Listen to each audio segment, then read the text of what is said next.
An uptick in Islamist-inspired terrorist activity is likely in Russia as the 2018 FIFA World Cup draws closer.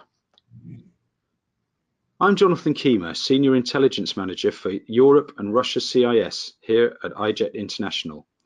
I've worked in the private security sector for nearly 10 years and have a master's degree in international security from King's College London. Before that, had a commercial background in the defence sector, principally in the Far Eastern markets. The FIFA 2018 World Cup is due to kick off on June 14th. Organisers have sold more than 1.5 million tickets worldwide, and thousands more foreign nationals are scheduled to visit the country during the tournament. This webinar will discuss the potential terrorist threat to those operating in Russia in the coming months.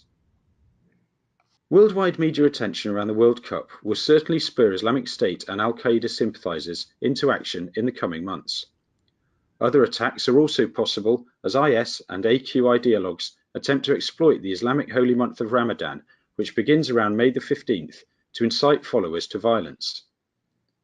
The Kremlin's ongoing support for Syrian President Bashar al-Assad will also continue to stoke the anger of Russia's Islamist insurgents, not only within the Muslim-dominated North Caucasus, but across the country.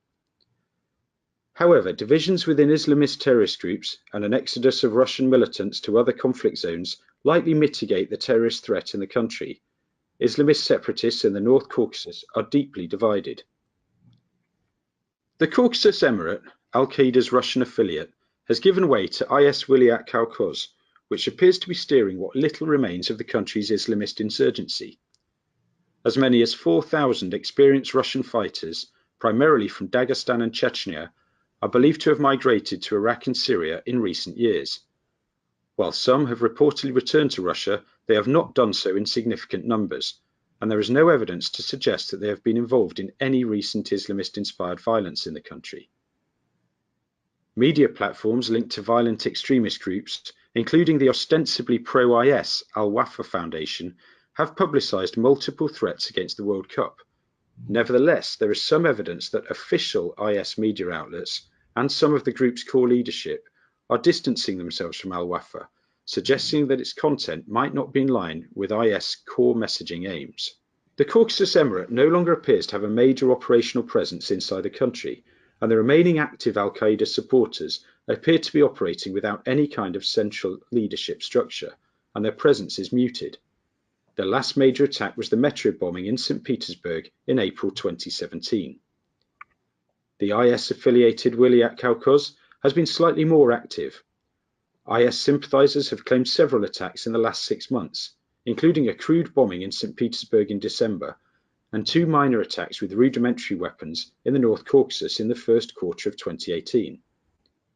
The tactics and weapons employed in the attacks demonstrate the growing gap between the intentions and capabilities of Russia's Islamist militants, and indicate that their insurgency is currently on the decline.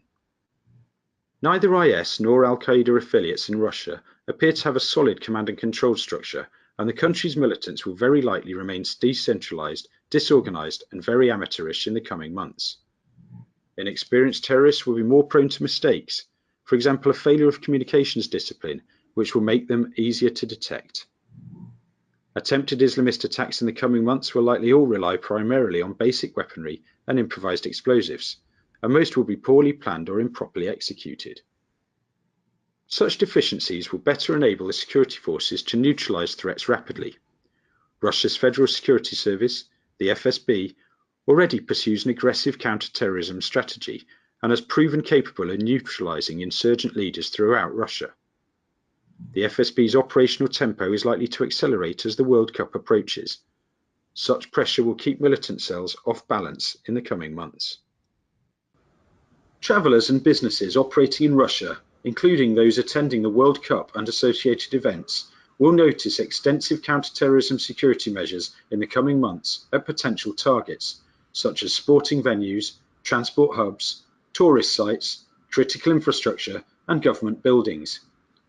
This, coupled with Islamist militant groups' lack of training and resources, will limit militants' ability to stage large-scale attacks ahead of and during the tournament.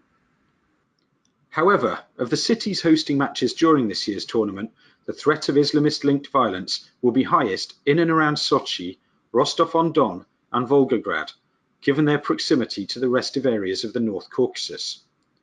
Regardless, even if attacks do take place, their impact will be limited. So, in summary, while an increase in Islamist militant activity is likely in the coming months, including during the June-July World Cup, Russian security services will prove very effective in mitigating major threats.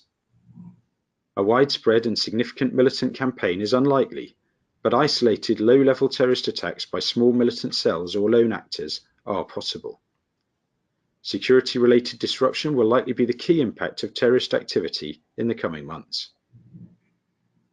Thank you for taking the time to learn about iJet's assessment of the terrorist threat to the 2018 World Cup. For more information, follow our World Cup coverage at www.ijet.com. If you have any questions surrounding security at the World Cup, tweet us with the hashtag AskIJet.